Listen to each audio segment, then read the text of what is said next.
Hi everyone, Tori here with another scrapbooking process video.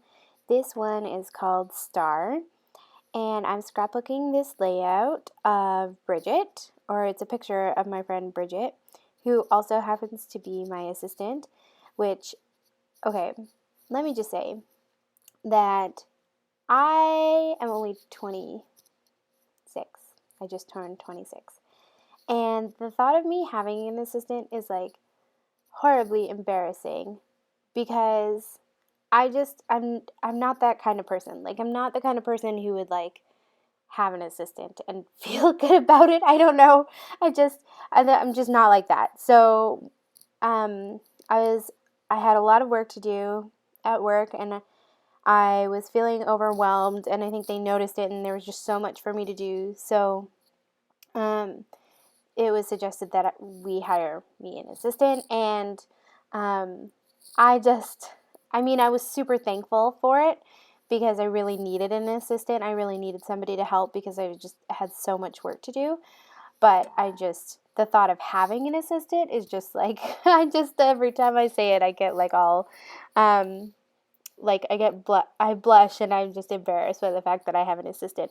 But let's be honest, she is incredible. So I took this photo of Bridget, who is my assistant, and we were at a staff work retreat, and I took this photo of her, and I just thought she looked so beautiful in the photo. Like, we're also friends too. She goes to my church, and so when we hired her to be my assistant, we had a work retreat like a month or so later, and I took this picture of her. And I am scrapping this photo. It's from about just over a year ago. It's from, I think, October 2014. And so I guess it's less than a year, but it's been about a year. And I just wanted to scrapbook it and sort of write down how thankful I am for her.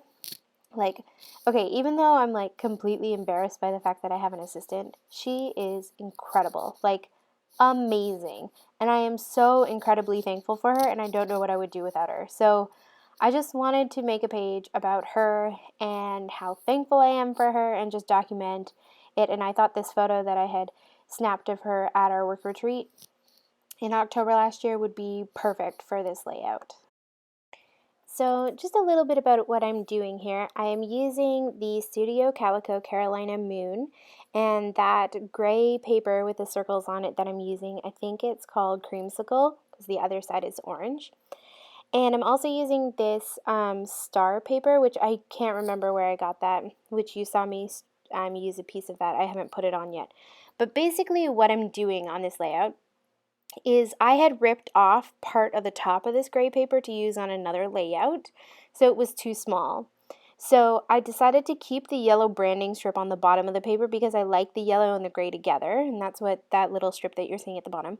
But then the paper wasn't going to be a full 12 by 12, so I grabbed that yellow paper and decided to use that to fill in the extra space, to add like an extra 2 inches so that the layout would be 12 by 12.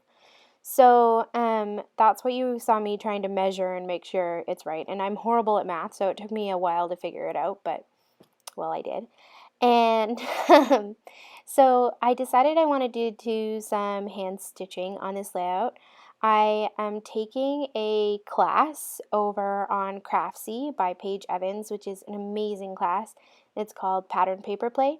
And one of the techniques that she shows is hand stitching on layouts. And I've done that before, but I just was really feeling like, oh, I want to do that again. So then I thought it would be really cool if I did some hand stitching on this layout of Bridget.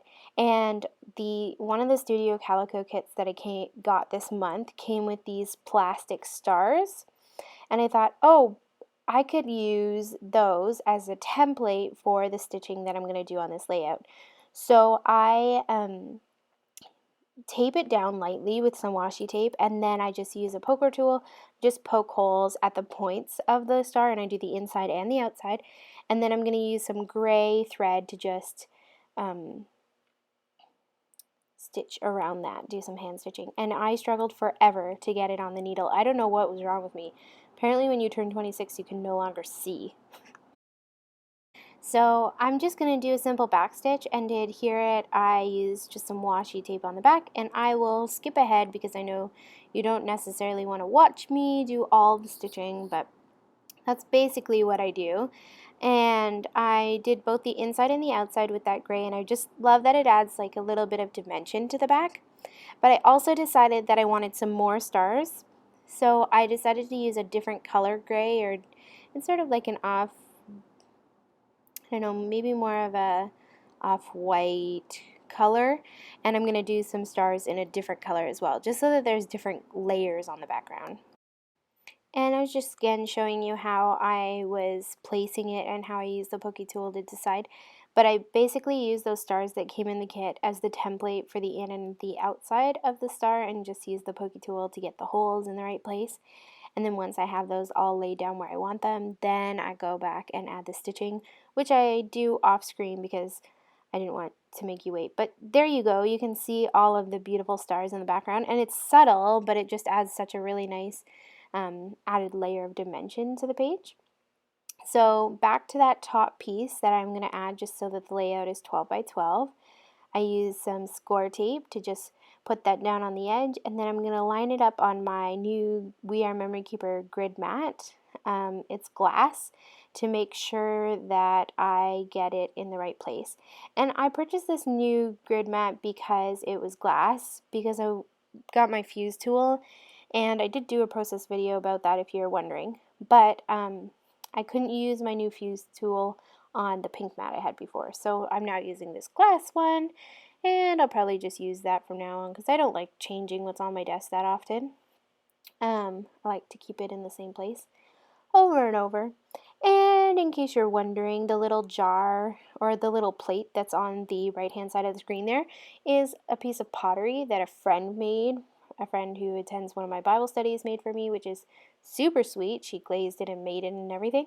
And I just wanted to stick it on my table, and it's perfect for my hot glue gun because the hot glue gun, if it comes out, it can easily be peeled off. And the two little hippos that you see, those were a gift from my sister, who is a missionary in Africa.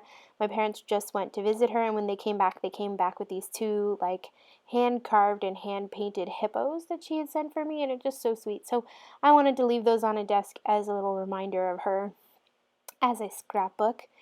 And basically that's the background for the layout, and then the rest I will be doing is just going to be like embellishing and adding the final touches. So I felt like the yellow was sort of falling off the page a little bit, and I wanted to just add something to maybe keep it, to ground the center gray part a little bit. So I just grabbed this dark gray paper that I had as a scrap in my stash, and I cut just little strips of it, and I'm going to just adhere that at the top and at the bottom where the yellow is. And I feel like it just sort of helps to, I don't know what it does. It helps to keep your eye into the center of the page instead of falling off the page.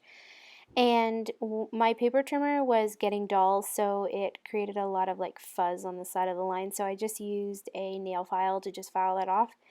And then later I changed the blades so that it's not a big problem. And I'm using my hot glue gun to glue down this strip of paper. And I really like the way this layout turned out. It's a little darker than I normally go because I really like pinks. So I don't think there's any pink on this entire layout, which is sort of crazy for me. It's mostly just the grays, blacks, and yellows, and a little bit of white. But I like the way that the layout turned out, and I like that it shares the story about my friend slash assistant Bridget and how awesome she is. And I like to document things like that, like even work things in my scrapbook, because one day, years from now, we probably won't be working together still, but I'll want to remember her. I'll want to remember how thankful I was for her and things like that. So yeah. And now what I'm trying to do is decide what title I want to do, or how I want to do the title.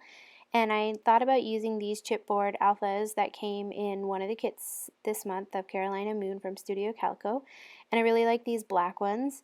And I decided I wanted the title to be Star because I felt like it worked with the background, but also what I think about her. She's a star. So I'm going to use those, and I'm just trying to decide where to put them on the layout, and then I end up deciding to just put them in the bottom left-hand corner just to maybe balance out the photo. When I look at this layout, there's more weight on the side where the photo is, just because it's like a bigger, it takes more attention, and I wanted to sort of balance it. So by putting the letters on the left hand side, I feel like it balanced out the weight that the photo is a little bit. And there was that empty space there, so it worked well there. At this point, I'm just trying to decide what embellishments I want to use, and I decided to use this little washi tape. It's a thin piece of washi tape that has X's and O's on it, and it's really cute, except for it's really not sticky at all. So I stuck it down, and then I had to adhere extra washi tape behind it to hold it down, and in the end I end up having to go back and add hot glue underneath the washi tape in order to keep it sticking down. Also wanted to add some other embellishments, and so I decided to add this little tiny paper clip. It's sort of like a pleather, I don't know what you call that material, but I adhered it behind the photo and just backed the little star with some white. Then I decided to use some of these phrase stickers and just put a whole bunch of words around that one larger star, and it basically just says things like, "You are superb, excellent, awesome, fantastic," things like that. And I just felt like the layout needed something else, so one of the kits I got this month had these stars, which were bronze on one side but black on the other, and I think the black is probably supposed to be the back side, but I like the black and I think it looks good on the layout. So I just add a scattering of those stars all around the layout. Some above the photo, some to the left, some to the right, and I don't really have a method to my madness other than I just want to stick them down where I think they look good. And once I was done with that, I decided to add my journaling, and I do my journaling around the larger star, which is next to the photo, and I just am writing along the lines of the star. I write on the outside, and then I go back and do the inside. And in it, I'm just talking about how awesome she is and how I'm so thankful for her, and I enjoy my job so much more because I can do the things that I really love, and she gets to do the administrative stuff, which I feel bad giving her, but she enjoys doing it, and I'm just so thankful for her. So that's basically what I'm doing, and I'm journaling around that star just because I thought it was fun. And that's it. The layout is done. Thank you so much for watching. Thank you for liking and subscribing. Don't forget to join my 1,000 subscriber giveaway. You have till the end of May. I'll leave a link for you below, and I've got a couple of still photos for you. Hope you have a lovely day. Bye.